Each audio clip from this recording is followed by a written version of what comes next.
Bom dia, irmãos. Hoje, dia 3 de abril, vamos ler Mateus 26, de 1 a 25, números 35 e 36 e Jó capítulo 3. Então, vamos começar com Mateus 25, 26, do 1 ao 25. O plano para tirar a vida de Jesus. Tendo Jesus acabado todos estes ensinamentos, disse a seus discípulos: Sabeis que daqui a 2 dias celebrar-se-á a Páscoa, e o Filho do Homem será entregue para ser crucificado. Então os principais sacerdotes e os anciãos do povo se reuniram no palácio do sumo sacerdote, chamado Caifás, e deliberaram prender Jesus à traição e matá-lo. Mas diziam: não durante a festa, para que não haja tumulto entre o povo. Jesus ungido em Betânia. Ora, estando Jesus em Betânia, em casa de Simão, o leproso, aproximou-se dele uma mulher trazendo um vaso de alabastro, cheio de precioso bálsamo, que lhe derramou sobre a cabeça, estando ele à mesa. Vendo isto, indignaram-se os discípulos e disseram: para que este desperdício? Pois este perfume podia ser vendido por muito dinheiro e dar-se aos pobres. Mas Jesus, sabendo disto, disse-lhes: por que molestais esta mulher? Ela praticou boa ação para comigo. Porque os pobres sempre os tendes convosco, mas a mim nem sempre me tendes. Pois derramando este perfume sobre o meu corpo, ela o fez para o meu sepultamento. Em verdade vos digo, onde for pregado em todo o mundo este evangelho, será também contado o que ela fez, para a memória sua. O pacto da traição. Então um dos 12, chamado Judas Iscariotes, indo ter com os principais sacerdotes, propôs: que me queres dar? E eu vou-lhe entregarei. E pagaram-lhe 30 moedas de prata. E desse momento em diante buscava ele uma boa ocasião para o entregar. Os discípulos preparam a Páscoa.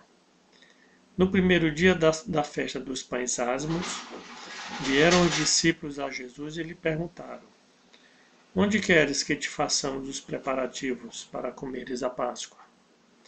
E ele lhe respondeu: ide à cidade ter com certo homem, dizei-lhe: o mestre manda dizer, o meu tempo está próximo.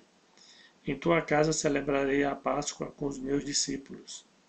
E eles fizeram como Jesus lhe ordenara e prepararam a Páscoa. O traidor é indicado. Chegada a tarde, pôs-se ele à mesa com os 12 discípulos. E enquanto comiam, declarou Jesus: em verdade vos digo que um dentre vós me trairá. E eles, muitíssimo contristados, começaram um por um a perguntar-lhe: porventura sou eu, Senhor? E ele respondeu: o que mete comigo a mão no prato, esse me trairá. O Filho do Homem vai, como está escrito a seu respeito. Mas ai daquele por intermédio de quem o Filho do Homem está sendo traído. Melhor lhe fora não haver nascido. Então Judas, que o traía, perguntou: acaso sou eu, mestre? Respondeu-lhe Jesus: tu o disseste.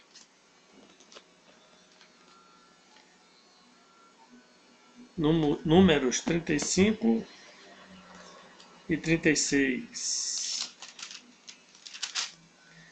A cidade dos levitas. Disse mais o Senhor a Moisés, nas campinas de Moabe, junto ao Jordão, na altura de Jericó: dá ordem aos filhos de Israel que da herança da sua possessão deem cidades aos levitas, em que habitem, e também em torno delas darei aos levitas arredores para o seu gado.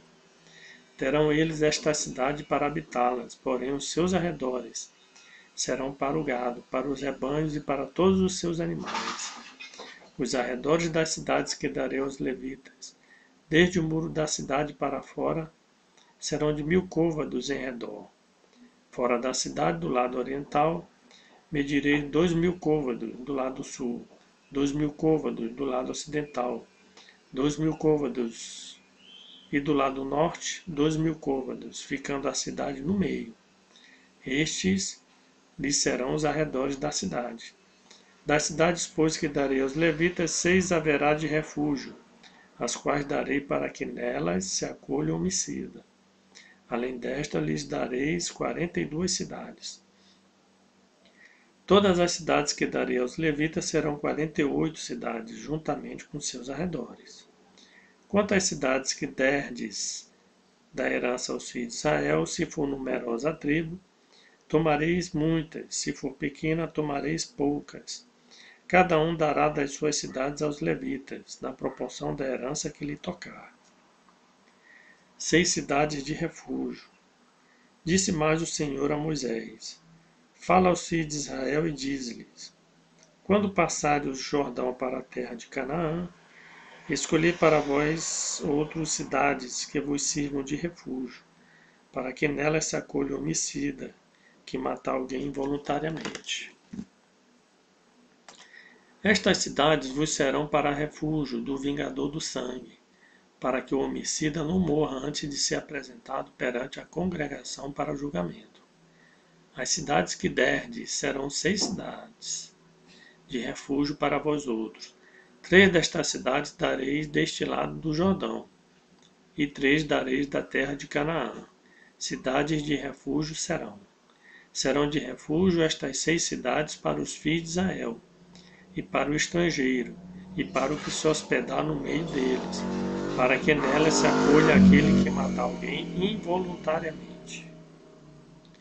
Execução do homicida. Todavia, se alguém ferir a outro com instrumento de ferro e este morrer, é homicida. O homicida será morto. Ou se alguém ferir a outro com pedra de mão que possa causar morte, e este morrer, é homicida. O homicida será morto. Ou se alguém ferir a outro com instrumento de pau que tiver na mão, que possa causar a morte, e este morrer, é homicida. O homicida será morto. O vingador do sangue, ao encontrar o homicida, matá-lo-á. Se alguém empurrar a outrem com ódio ou com mau intento lançar contra ele alguma coisa, e ele morrer, ou por inimizade o ferir com a mão, e este morrer, será morto aquele que o feriu, é homicida.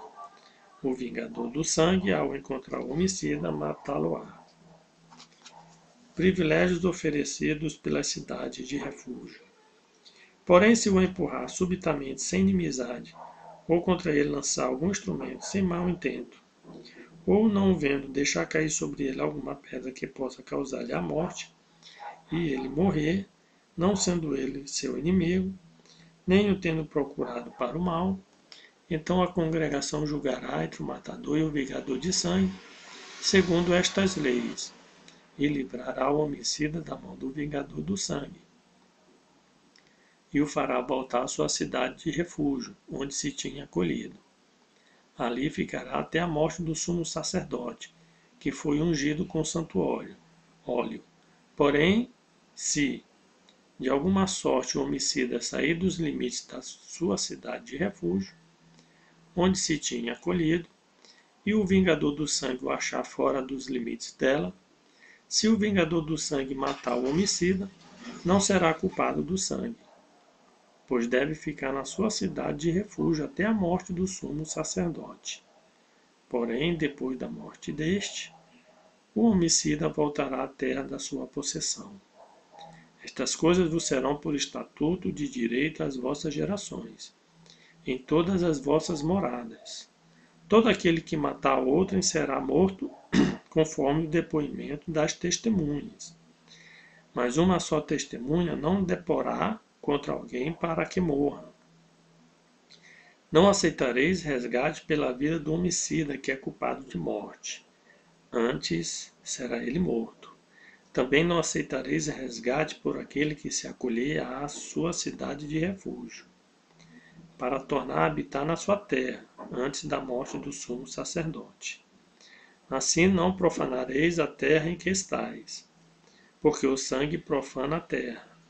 Nenhuma expiação se fará pela terra por causa do sangue que nela for derramado, senão com o sangue daquele que o derramou. Não contaminareis, pois, a terra na qual vós habitais, no meio da qual eu habito, pois eu, o Senhor, habito no meio dos filhos de Israel.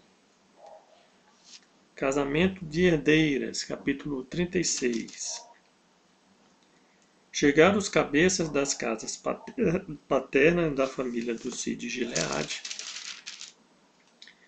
filho de Maqui, filho de Manassés, das famílias dos filhos de José, e falaram diante de Moisés e diante dos príncipes, cabeça das casas paternas dos filhos de Israel, e disseram: O Senhor ordenou a meu senhor que dê esta terra por sorte em herança aos filhos de Israel. E a meu senhor foi ordenado pelo Senhor que a herança do nosso irmão Zelofeaede se desse às suas filhas. Porém, casando-se elas com algum dos filhos das outras tribos dos filhos de Israel, então a sua herança será diminuída da herança de nossos pais e acrescentada à herança da tribo a quem vierem pertencer. Assim se tiraria da nossa herança, que nos tocou em sorte. Vindo também o ano do jubileu dos filhos de Israel, a herança dela se acrescentaria à herança da tribo daqueles a que vierem pertencer. Assim a sua herança será tirada da tribo de nossos pais. Então Moisés deu ordem aos filhos de Israel, segundo o mandado do Senhor, dizendo: A tribo dos filhos de José fala o que é justo.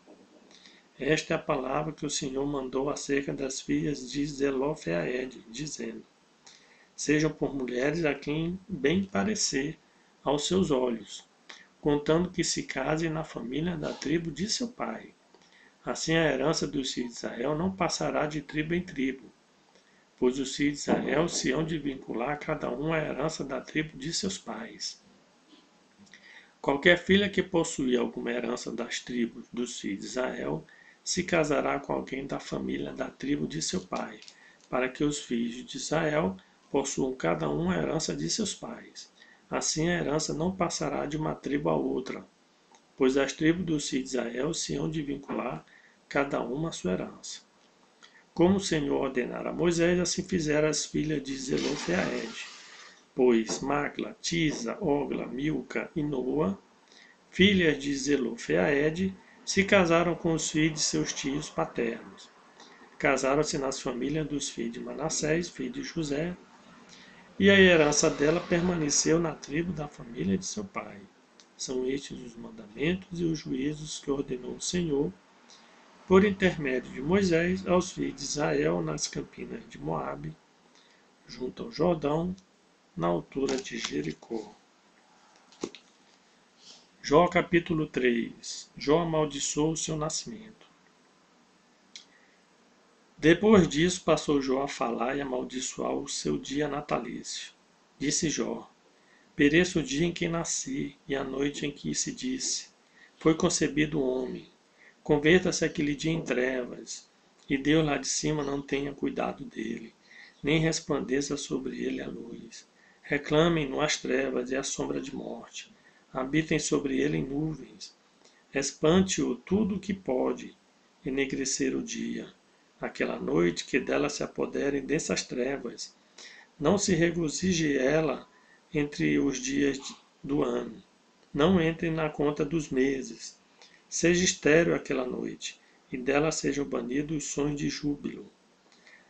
Amaldiçoem-na aqueles que sabem amaldiçoar o dia, e sabem excitar o monstro marinho.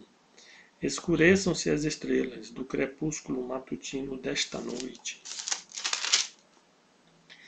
Que ela espere a luz, e a luz não venha. Que não veja as pálpebras dos olhos da alma, pois não fechou as portas do ventre de minha mãe, nem escondeu dos meus olhos o sofrimento. Por que não morri eu na madre? Por que não expirei ao sair dela? Por que houve regaço que me acolhesse? E por que peitos para que eu mamasse? Porque já agora repousaria tranquilo, dormiria, e então haveria para mim descanso. com os reis e os conselheiros da terra que para si edificaram mausoléus, ou com os príncipes que tinham ouro e encheram de prata as suas casas, ou como aborto oculto eu não existiria, como crianças que nunca viram a luz. Ali os maus cessam de perturbar, e ali repousam os cansados. Ali os presos juntamente repousam e não ouvem a voz do feitor. Ali está tanto pequeno como grande, e o servo livre de seu senhor. Porque se concede luz ao miserável e vida aos amargurados de ânimo, que esperam a morte e ela não vem. Eles cavam em procura dela mais do que tesouros ocultos. Eles se regozijariam por um túmulo e exultariam se achassem a sepultura. Porque se concede luz ao homem cujo caminho é oculto, e a quem Deus cercou de todos os lados? Porque em vez do meu pão, me vem gemidos, e os meus lamentos se derramam como água. Aquilo que temo me sobrevém, e o que receio me acontece. Não tem descanso, nem sossego, nem repouso, e já me vem grande perturbação.